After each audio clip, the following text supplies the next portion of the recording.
വൃക്കരോഗത്തിന്റെ വേദനയും ചികിത്സാകാലത്ത് കണ്ടുമുട്ടിയ നിരവധി രോഗികളുടെ ദുരിതങ്ങളും ഒരു സാമൂഹ്യ സേവനത്തിന് വഴിയൊരുക്കി.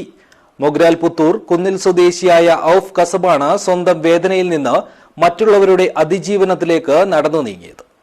This news sponsored by Yenappoya Speciality Hospital, Kodiyal Mile, Mangalore.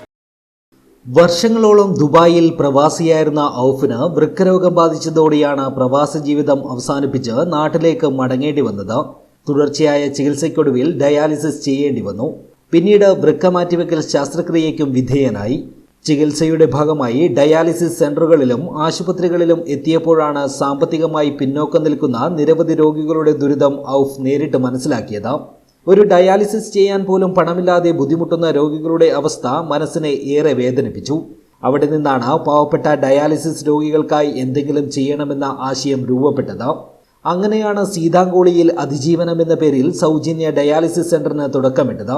വിവിധ പഞ്ചായത്തുകളിൽ നിന്നുള്ള രോഗികൾക്ക് എളുപ്പത്തിൽ എത്തിച്ചേരാൻ കഴിയുന്ന സ്ഥലമെന്ന നിലയിലാണ് സീതാങ്കോളി തിരഞ്ഞെടുത്തത്. ദൂരയാത്രയുടെ ബുദ്ധിമുട്ടും യാത്രാ ചെലവും കുറയ്ക്കുന്നതിനോടൊപ്പം മണിക്കൂറുകളോളം ആശുപത്രികളിൽ കാത്തിരിക്കേണ്ട സാഹചര്യം ഒഴിവാക്കുക എന്ന ലക്ഷ്യവും ഇതിനു പിന്നിലുണ്ടായിരുന്നു. സ്വന്തം പണം മുടക്കി 2 ഡയാലിസിസ് മെഷീനുകളുമായാണ് ഔഫ് ആദ്യം ഈ സംരംഭത്തിന് തുടക്കമിട്ടത്. പിന്നീട് ട്രസ്റ്റ് രൂപീകരിച്ച് പ്രവർത്തനം വിപുലീകരിച്ചു. ഇപ്പോൾ 7ഓളം ജീവനക്കാരാണ് സ്ഥാപനത്തിലുള്ളത്. നിലവിൽ വാടക കെട്ടിടത്തിലാണ് സെന്റർ പ്രവർത്തിക്കുന്നത്. 12 ഡയാലിസിസ് മെഷീനുകൾ സ്ഥാപിക്കാനുള്ള അടിസ്ഥാന സൗകര്യവും ഇവിടെ ഒരുക്കിയിട്ടുണ്ട്.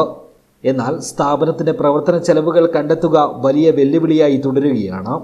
പ്രതിമാസം ഏകദേശം 1,80,000 രൂപ വരെ ചെലവ് വരുന്ന സാഹചര്യത്തിലും രോഗികളിൽ നിന്ന് 1 രൂപ പോലും ഈടാക്കുന്നില്ല.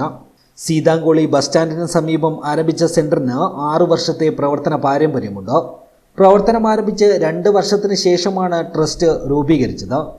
ഇപ്പോൾ ട്രസ്റ്റ് രൂപീകരിച്ചിട്ട് 4 വർഷത്തോളമായി. ജാതിമത ഭേദമന്യേ അർഹരായ എല്ലാവർക്കും ഇവിടെ സൗജന്യ ഡയാലിസിസ് സേവനം ലഭിക്കുന്നുണ്ട്.